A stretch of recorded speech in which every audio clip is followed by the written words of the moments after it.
호세아서 6장 1절로 6절까지 제가 한 절, 여러분이 한 절, 한 절씩 읽습니다. 오라, 우리가 여호와께로 돌아가자. 여호와께서 우리를 키우셨으나 도로 낫게 하실 것이요 우리를 키우셨으나 싸매어 주실 것입니다.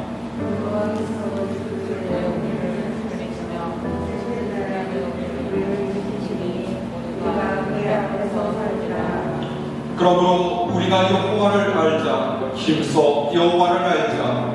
그의 나타나시면 새벽 빛같이 어김없나니 비와 같이 땅을 적시는 늦은 비와 같이 우리에게 임하시리라 하니라.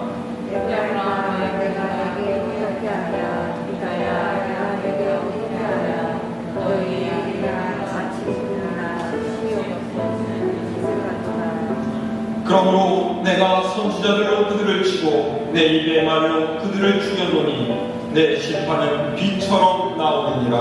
나는 주를 원하고 제사를 원하지 아니하며 언제나 하나님을 아는 것을 원하노라. 아멘. 할렐루야. 식구들이 점점 단출해지는 것 같아요. 제가 어저께 밖에 차를 몰고 나갔다 왔는데 길에 눈이 아직 많이 안 녹았더라고요.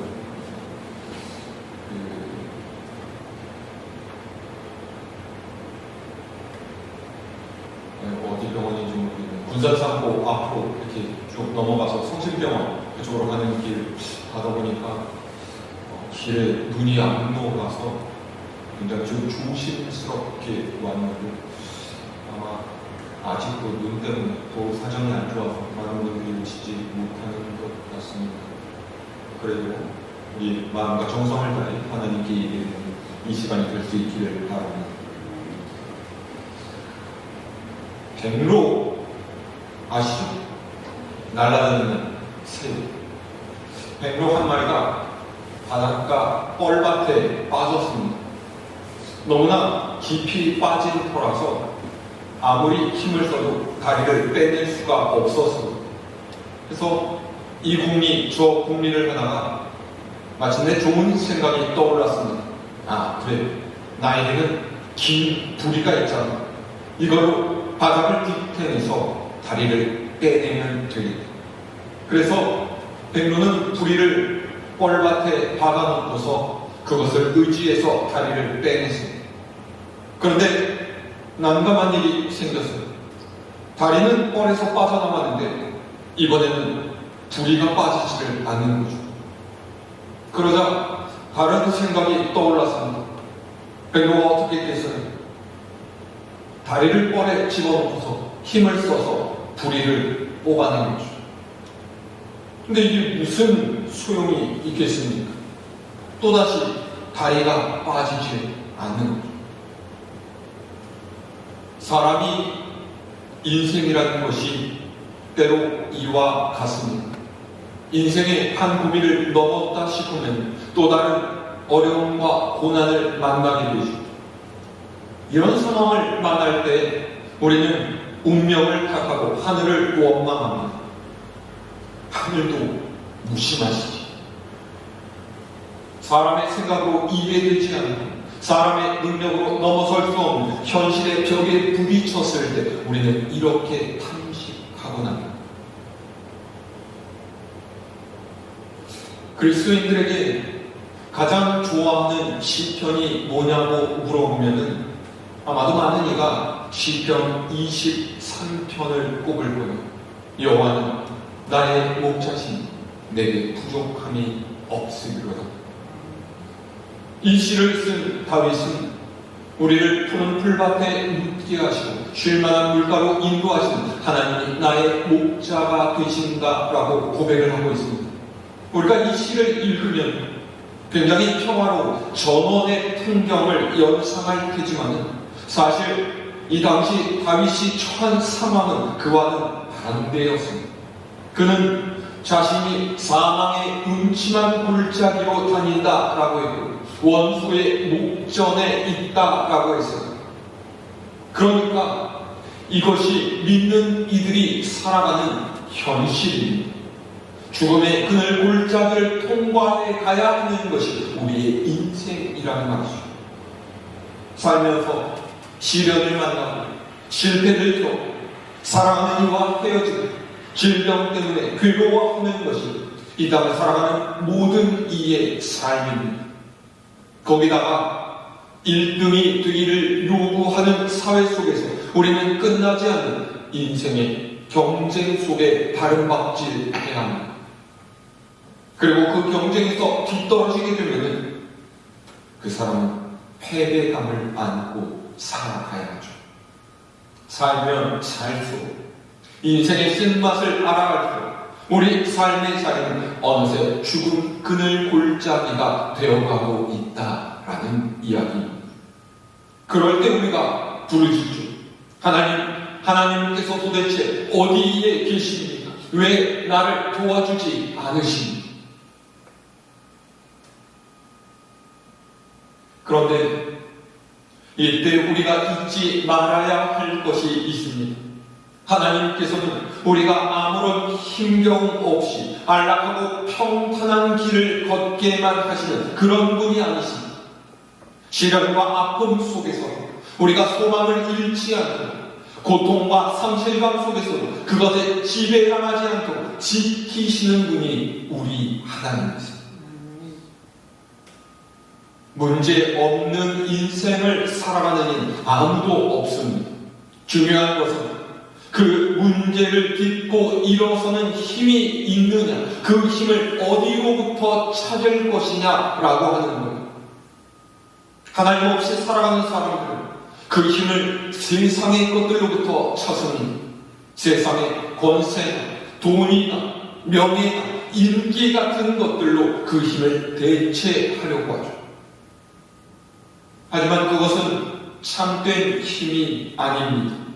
세상의 것은 시간이 지나고 상황과 처지에 따라서 있기도 하고 없어지기도 해요. 영원한 것이 아니라는 말이죠. 그러면 도대체 무엇이 참된 힘이겠습니까? 언제 어디서든지 나를 놓지 않으시고 붙드시는 하나님, 나를 사랑하시고 모든 것을 다 내어주시는 그 하나님께서 우리의 진짜 힘이 능력이 되신다는 여러분 믿으시기를 바랍니다.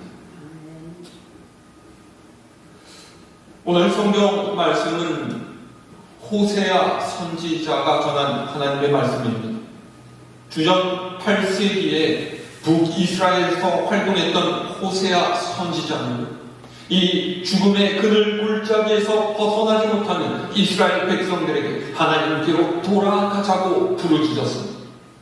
그들이 처해 있는 고단하고 절망적인 삶을 다시 회복시키기 위해서는 여호와 하나님께로 돌아가야만 한다라고 애타게 외쳤습니다. 호세아 선지자가 활동하던 이때는 굉장히 혼란한 시절이었습니다. 권력의 눈이 어두운 군인들이 연이어 쿠데타를 일으켰고 백성들의 삶은 피폐했고 인심도 각박해졌습니다. 삶의 불안과 두려움을 떨치기 위해서 사람들은 무엇인가를 탐닉했습니다. 성도덕이 문란해졌고 사방에 부패와 비리가 넘쳐났습니다. 종교 또한 타락했죠.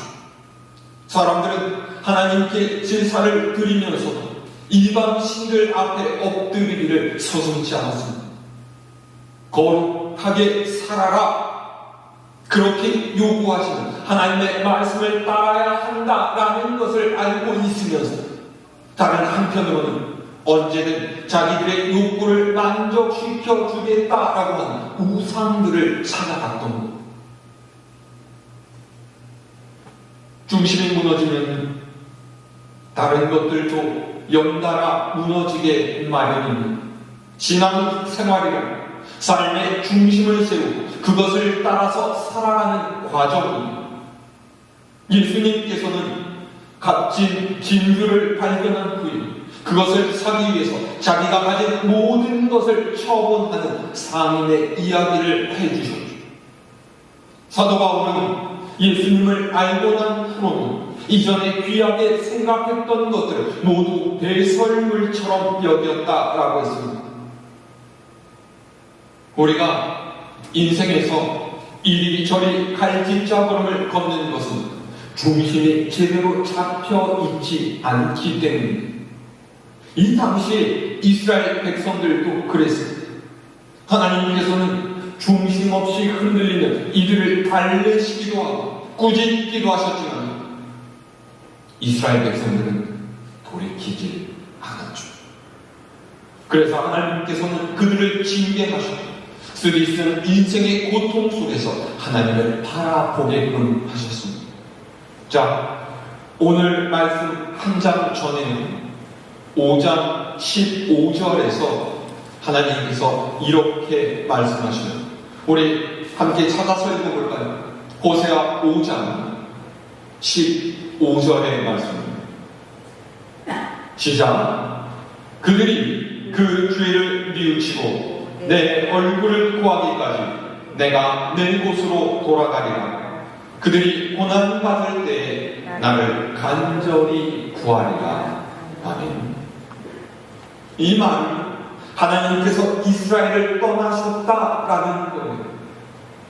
얼마나 이스라엘에게 실망하셨으면 늘 너희와 함께 하겠다라고 약속하신 하나님께서 그분의 백성을 떠나셨겠습니다.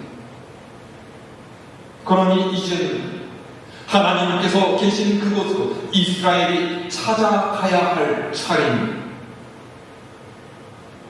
하나님께로 돌이킨다라고 하는 것은 그런 거죠. 나는 가만히 있고 하나님께서 내가 있는 곳으로 오시라고 하는 게 아닙니다. 하나님께서 계신 그곳으로 내 마음을 향하게 하고 내 발걸음을 옮깁니다. 그것이 진정한 돌이킴입니다. 그런데 문제는 우리의 몸만 향하는 것이 아니라 우리의 마음과 심령까지 하나님께서 원하시는 곳으로 향해야 한다는 바로 이 점에 있습니다. 자, 다시 6장으로 와서 6절의 말씀을 함께 읽을까요? 6장 6절의 말씀. 시작. 나는 인애를 원하고 제사를 원하지 아니하며 번제보다 하나님을 아는 것을 원하노라. 아멘. 하나님께서 원하시는 것이 뭐라고요? 제사와 제물이 아니라 인애로 하나님을 아는 지식입니다. 하나님께서 왜 이런 말씀을 하셨겠습니까? 이스라엘 백성들은 겉보기에는 하나님을 열심히 섬기는 듯 했어요. 때에 따라서 빠짐없이 제사를 드렸고 많은 제물을 바쳤죠. 그런데 문제는 그렇게 열심히 예배를 드리면서 그들의 삶에는 진실함도 인애도 없고 하나님을 아는 지식도 없었다라는 거예요. 우리가 생각할 때는 잘 이해가 되질 않죠. 아니, 하나님을 열심히 예배하는 일하면서 진실한 삶을 사는 것, 이웃을 돌봐주고 사랑하는 인애를 베푸는 것, 너무나 당연한 일이 아닙니다. 예배를 열심히 드리고 말씀을 제대로 들으면 하나님을 아는 지식에 풍성해지는 것 아니겠습니까? 그런데 이스라엘 백성은 그렇지 않았다라는 거죠. 예배는 열심히 들으지 하나님을 아는 지식은 깜깜해 하나님께서 기뻐하시는 삶을 사는 이가 없었다라는 거예요. 왜 그렇겠습니까? 그것은 그들이 진정으로 하나님을 모시고 살지 않았기 때문에 그들이 드리는 제사는 그저 형식적인 것이었어요. 정작 이스라엘 백성들은 하나님께 관심이 없어서 마음은 없고 몸만 나와서 그냥 예배를 드리는 겁니다. 말씀을 들으면서 하나님께서 무엇을 원하시고 무엇을 기뻐하시는가에는 관심이 없었습니다. 다만 자신이 무슨 복을 받을 수 있을까에만 관심했던 거죠. 그러니 예배를 드리고 나서 그 삶이 이기적일 수밖에 없지 않겠습니까? 이웃을 돌보고 사랑하기보다는 내가 누릴 수 있는 평안과 안락함만을 생각했고 나눌고 베풀기보다는 내 손에 움켜쥐는 것만을 생각하고 살았습니다. 한마디로 믿음과 삶이 분리된 인생, 껍데기만 남은 예배, 하나님과 동떨어진 삶이 이 당시 이스라엘 백성들의 모습이었다. 그래서 하나님께서는 너희가 주의를 뉘우치고 나를 찾기까지 내가 너희를 돌아보지 않고 너희의 기도를 듣지 않겠다라고 말씀하십니다. 그런데 하나님께서는 영원히 그분의 얼굴을 숨기시는 분이 아니시니 그분의 택한 백성을 버리시는 분이 아니 호세아 선지자는 하나님의 이런 은혜와 사랑에 기대해서 너희들의 몸과 마음을 되돌려 그러면 하나님께서 우리를 회복시켜 주실 것이다 외치고 있습니다. 자, 오늘 1절 말씀 우리 같이 함께 읽어볼까요? 시작. 오라 우리가 여호와께로 돌아가자. 여호와께서 우리를 찢으셨으나 도로 낮게 하실 것이요 우리를 찢으셨으나 싸매어 주실 것이니라. 아멘. 하나님의 백성이 하나님을 떠나 살 때 하나님께서는 그 백성을 징계하시고 그런데 이 징계의 목적은 회복에 있다라는 것을 알아야 합니다. 마치 아이가 잘못된 일을 했을 때 다시는 같은 잘못을 저지르지 않게 하기 위해서 부모가 야단을 치고 매를 드는 것과 같습니다. 그리고 그 잘못에서 돌이키면 상처를 싸매시고 낫게 하신다. 자, 그 다음 2절 말씀 읽어볼까요? 시작. 여호와께서 이틀 후에 우리를 살리시며 셋째 날에 우리를 일으키시리니 우리가 그의 앞에서 살리라. 아멘. 하나님께서는 고난 속에 있는 그분의 백성을 이틀 만에 살리시고 사흘째 일으키신다라고 하십니다. 이건 문자 그대로 이틀이나 사흘의 시간을 뜻하는 것이 아닙니다. 하나님의 백성, 하나님께로 돌이키기만 하면 하나님께서 신속하게 우리를 건지시고 회복시킬 것이다 라는 뜻입니다. 그런데 여기서 더 중요한 것은 우리가 그의 앞에서 살리라 라고 하는 말입니다. 이 이야기는 우리가 하나님께 고침을 받고 회복을 되었다면 다시는 하나님을 떠나서는 안 된다라는 경고의 말씀이기도 합니다. 하나님의 은혜를 입고 그 사랑을 알게 되었다면 도로 세상에 빠져 살 수 없습니다. 그것이 믿는 자의 구별입니다. 제가 예전에도 말씀을 드렸지만 사람은 성장하고 성숙해짐에 따라 그의 합당한 모습으로 살아야 합니다. 20살, 30살이 되어서 젖병을 빨면서 옹알이를 한다면 그게 얼마나 징그럽고 또 괴이하겠습니까? 마찬가지로 하나님의 은혜를 체험하고 고침을 받았다라면 이전과는 다른 삶을 살아야 합니다. 세상의 것을 구하면서 죄에 빠져서 마귀의 자신으로 살아가는 것이 아니라 빛 가운데 구하면서 하나님의 자녀답게 살아야 한다.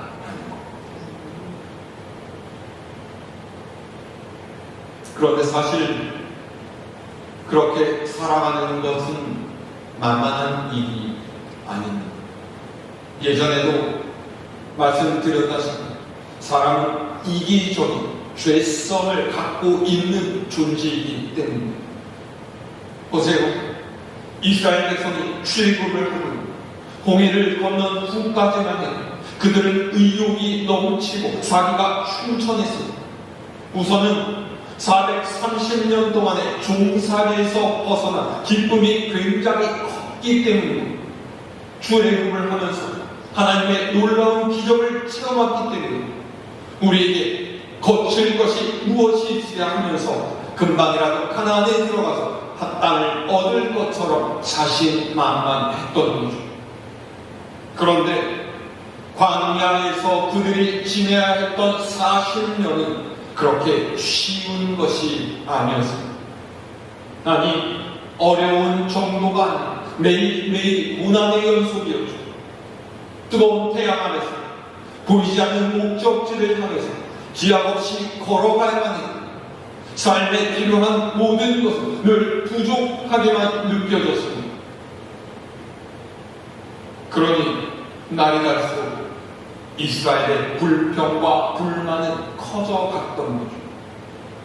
그들을 지키시고 돌보시는 하나님을 바라보는 것이 아니라 그들이 지금 갖고 있지 않은 세상의 것을 바라면서 틈만 나면 하나님을 떠나려고 했던 것. 그러다 어떻게 되었습니까? 출애굽 1세대는 아무도 가나안에 들어가지 못한 채 전부 다 광야에서 그 삶을 마치고 있는 거죠. 보십시오. 오늘의 우리도 어쩌면 이 같은 삶을 살고 있지 않습니까? 하나님께서 내게 주신 은혜와 사랑은 잊어버리고 있습니다. 눈에 보이는 세상의 것들만 쫓아서 살아간다면 하나님께 책망을 듣고 이스라엘 백성과 하나도 다를 바가 없습니다. 자, 우리 3절 말씀 읽어볼까요? 시작. 그러므로 우리가 여호와를 알자. 힘써 여호와를 알자. 그의 나타나심은 새벽빛같이 어림없는 날이 비와 같이 땅을 적시는 늦은 비와 같이 우리에게 임하시리라 하니라. 아멘. 힘써 여호와를 알자라고 강조한 호세아 선지자의 말은 너희의 눈을 이제는 헛된 것에서 돌려서 하나님을 바라보라는 말입니다. 너희의 관심과 생각의 중심에 하나님을 두라라는 뜻입니다. 왜 그래야 합니까?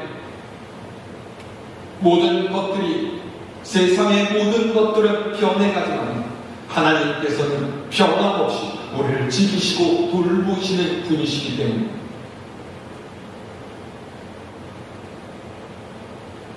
자, 3절에서 뭐라고 했습니까? 하나님께서는 우리에게 해가 떠오르기 전 나타나는 새벽의 빛처럼 찾아오시는 분이십니다. 늦은 비란 이스라엘 백성이 농사를 지을 때 풍성한 작물을 거두기 위해서 꼭 필요한 비입니다. 그렇게 내리는 비처럼 하나님께서는 그분의 은혜를 우리에게 베푸신다라는 것이죠. 그래서 하나님을 알자는 선지자의 말, 하나님의 사랑과 은혜를 체험하면서 살아가자라는 뜻입니다.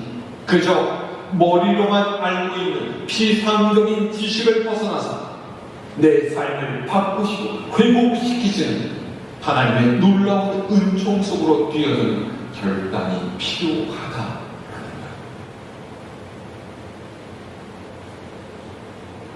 세상에 유혹과 시련에 굴하지 않는 하나님을 바로 섬기며 살아가는 사람은 하나님께서 주시는 새벽 그리고 늦은 비와 같은 복을 누리며 살 수 있다라는 것 여러분 믿으시기를 바랍니다. 올 한 해 하나님 앞에서 어떤 모습으로 살아왔는지, 어떤 믿음과 삶, 하나님의 말씀을 쫓았는지 이 시간 돌아보실 수 있기를 바랍니다. 내 삶의 자리가 어느새 하나님께로 멀리 떨어져 있게 되었다. 이제는 하나님께 돌아가요.